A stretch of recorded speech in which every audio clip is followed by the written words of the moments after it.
Dino. Dino, we miss you! Perfect sa'yo to. O kaya nga eh. Ready ka na ba? Deep dive in! Deep dive in! Ayun na. Yung ito bang 30 million ay tinatawag nating paldong-paldo? Ayan pala yun. Diba? Oo. Totoo. Pero nakakatawa tong kaso ni Senator Marcoleta ha, kasi siya ang nagpahamak sa sarili niya. Tama. Saan nahuhuli ang isda? Sa bibig, Sa bibig. diba? Oo. Kasi natatandaan mo, siya mismo ang nagsabi kasi sa isang interview niya na nakatanggap siya ng limpak-limpak na donasyon pero hindi niya idineklara. Yes. Dahil daw ayaw magpadeklara at anonymous lang daw ang niyang mga kaibigan. Yes. Kaya nga yun naman nangyari, bakit siya nagkakaso sa COMELEC. Oo. Pero sabi ng COMELEC kasi, well, hindi pa campaign period yan, no? So, hindi pa yan na isang election offense. Aba, nabigyan ng idea ang ombudsman. Kasi lumalabas, kahit hindi pa election nun, kayo po ay isang sitting congressman, isang public official na tumanggap ng milyon-milyon. Nakamaleta kaya yon? Ay, oo nga. Paano kaya ibinigay yung Ay, di ba kasi na 75 defensor naman million? yung mahilig mag-bring up ng usapin ng maleta? Ay, baka nga. Oo.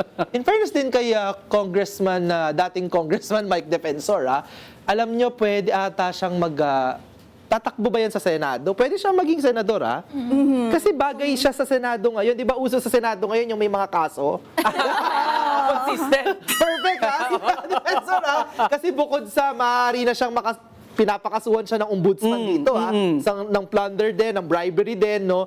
Eh, may mga kaso pa siya, yung human trafficking. Kaya nga. Di ba? Kaugnay dun sa isang hotel, di ba? Oo. Oh, ang dami, ha? Tapos yung sa 18 Marines na hindi nagtatagpo-tagpo ang mga May mga iba, ginabawi na, diba? ayaw pirmahan. Oo. Diba? Gusto mo ba maging Senate President, Mike Defensor? Sus Maria. You're on the right path. Baka may audition yan eh. Kaya niya bang umiyak on cue? Baka kailangan gumanon muna. Pero siguro himayin natin ng konti. Isang usapin na sinasabi, wala namang ginamit na pondo ng bayan. Yun ang kanilang depensa. Mahalaga ba yung usapin kung may pondo ng bayan o hindi? Well, kasi sa ating batas, sa plunder, pandarambong, no, hindi naman na kailangan na galing sa government funds. No? Oo. Yung plunder kasi ay, meron kang yaman na illegal, hindi maipaliwanag na yaman, nagpayaman ka sa iyong posisyon gamit ang iyong posisyon. Kaya nga ang posisyon ng mga investigador ng ombudsman ay, yung 75 million na ba yan? Milyon. Ang tagal. Yes. Overtime tayo niya. Yung 75 million na ba yan ay, yan ba ay bukas lang sa, dahil lang napakabait nila at ibinigay sa'yo bilang isang kongresista? O ito ba ay isang panunuhol? Ito ba ay may hinihinging kapalit dahil ikaw ay nakaupo bilang isang kongresista, diba? Kasi ako nagtataka, dahil na-involve naman tayo sa development sector, bilang isang donor institution, katakot-takot na mga papeles ang kailangan mong ipakita at ipatunay na ikaw ay isang lehitimong foundation. Okay. Na lehitimong willing at dapat tumatanggap ng donation. At kung ikaw isang private individual na bibigyan ng 30 million, para saan yun? May transaction ba? May binili ba? Anong kapalit? Oo. Diba? So, kaya tulong ba? Ba't ka magdo-donate sa isang private individual? Right. At kung ikaw naman ay nakaupong halal ng bayan, hindi ba naiisip na parang ang pangit ng tingin na ito, na ako ay nakaupo at may kapangyarihan at tumatanggap ako ng pera? Di ba napakababa na ba ng bar ng pagiging ng ethical standards sa mga public officials natin? Hindi nga lang pangit tignan talagang illegal, no? Tumanggap ng Ng pera. bilang isang public Yeah. official kasi nga maaaring maimpluwensyahan ka sa iyong posisyon, 'di ba? Nasa position of power ka, 'di ba? So kaya hindi dapat tumatanggap ng ganyang ng pera, no? Lalo na kung milyon-milyon. Tsaka kung yun nga yung sa elements ng plunder, mukhang ina-argue ng ombudsman na pumapasok kasi At hindi lang one time. Oo, bukod sa public official siya, serye na nakatanggap siya ng pera, 'di ba? 3 beses 'yon, no? Iba't ibang mga tao, no? Tas bukod pa doon, bukod sa serye 'yon, maaaring ang panunuhol, 'di ba? Dahil para saan ba Correct. yung pera? Lalo na hindi pa idineklara yan ni Senator Marcoleta. Sa kanyang SALN or dun sa statement Sa SOSE. of paid Oo. expenditures. Sa akin, ibalik natin dun sa usapin din kasi ng ethics di ba? When you are in public office, may expectation sa'yo na ikaw ay magiging fair, magiging impartial. Ang priority mo ay yung mismong interest, mga, ano yung tawag? The dreams of the nation, kumbaga.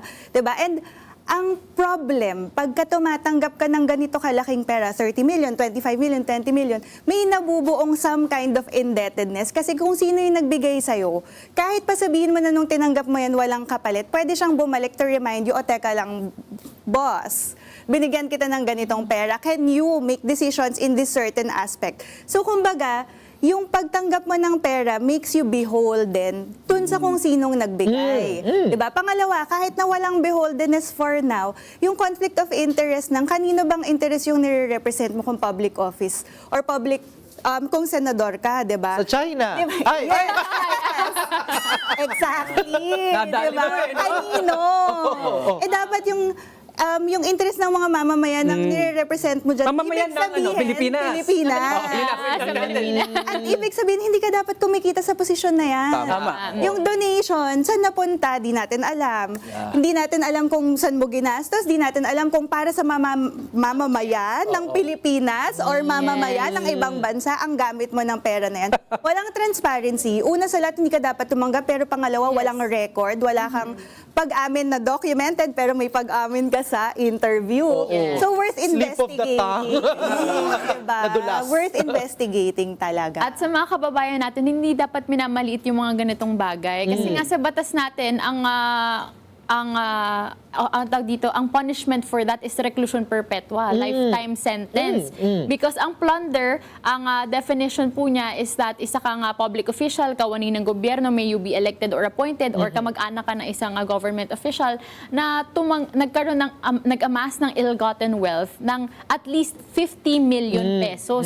So hindi basta-basta ang pagsasampa ng kaso ng plunder. Isipin mo yun, sabi ko, nabasa ko yun, kala ko pa naman kahit 5 million lang, masasampahan ka na ng plunder, pero hindi, 50 million pala for it to be considered a plunder or case. So, tama nga yung sinabi ni Tita Ina, no, na bakit ka tumanggap in the first place? Kung sa mga kamag-anak nga natin, o mga kaibigan tayo, bigla na lang mag-approach sa atin, uy, eto, 5,000, ito. Kikwestiyonin mo na yung intention, ba't ka nagbibigay? May ginawa ka bang mali? O birthday mo ba? O may gusto ka bang i-chat ko ba yung kamag-anak natin para sabihin na kasama kita kahit hindi, di ba? So, ganun na lang yung intention nun eh. So, bakit ka tatanggap? At the same time, alam natin na kung sino man nagbigay sa'yo, ay merong intensyon na gamitin ka sa kanilang vested interest. Tama ka dyan. Kaya nga, Ako, dalawa naisip ko dyan. The issue na, nakakabit kasi yung sa SOSE, sa COMELEC. So nakakatawa bilang isang regular na mamamayan, bakit napaka-technical na hindi pa kasi campaign period eh. Di ba dapat repasuhin na natin na pag nag-file ka ng iyong candidacy, ay dapat covered ka na ng election law. Yan ang una. Pangalawa, dapat susugan na din natin o suportahan natin yung mga panukalang batas gaya ng tinutulak ni ML Party List Representative Laila de Lima, yung anti-illicit enrichment. Dahil kasi maaaring mangyari, 5 milyon lang, 5,000 lang yung binigay eh. Diba? Hindi kailangan umabot sa level ng plunder. Pero pag the mere fact na meron kang ganyang halaga sa iyong bank account, ay dapat nasa iyo ang burden of proof. O pwede ka na dapat kasuhan. Huwag na natin pahirapan pa ang mga proseso para sabihin mo pinupolitika ka, ikaw nga mismong umamin na tumanggap ka ng pere. Sabihin mo ngayon, pinupolitika. Tsaka kataka-taka din, no, bilang isang abogado, si Senator Marcoleta, alam niya kung ano yung nasa batas, di ba? Alam niya na bawal tumanggap ang isang public official, alam niya yung batas natin sa plunder. Pero yung nakaka-disappoint dito ay, isa kang abogado, talagang ikaw pa yung nangunguna na i-take advantage yung kahinaan ng ating election laws, di ba? Hindi mo idedeklara yung campaign donation na natanggap mo, edi ngayon hinahabol ka ng ombudsman para sa plunder. Tas pangalawa, ang lakas din ng loob ni Senator Marcoleta na nag-chair pa yan ng Blue Ribbon Committee at ang Blue Ribbon ay nag-iimbestiga ng korupsyon sa pamahalaan. Ay, hello po, pakiimbestigahan po ang inyong sarili. True. Diba? Paano pala yan? At bilang Senator Judge naman sa impeachment court, diba? Sa pag-uumpisa ng paglilitis ni VP Sara, paano pala ang mga mandarambong kanilang titignan kung ang iba din ay nandadambong. Napakahirap naman pala niyang impeachment court na yan, ha? Tapos naalala ko lang din, nitong Rigodon sa Senado, si Marcoleta ngayon ang chair ng Committee on Justice sa Senado. So, asa naman ang ating sense of irony ngayon? At ang masasabi ko lang din na good job kay Ombudsman Boying Remulla for going after this. Kasi ang alam ko na palagpas to ng COMELEC, di ba? Nung unang binanggit to ni Senator Marcoleta, Yes. parang okay okay naman siya sa election laws natin. Buti na lang hinabol ni Ombudsman itong kaso na to dahil grabe lang yung ginagawa sa bansa natin. Nakakakita-kita na ng liwanag kahit pa paano. Pagbukang liwayway. Salamat. Salamat. Okay. Hindi, Carlo, hindi. Hindi, tama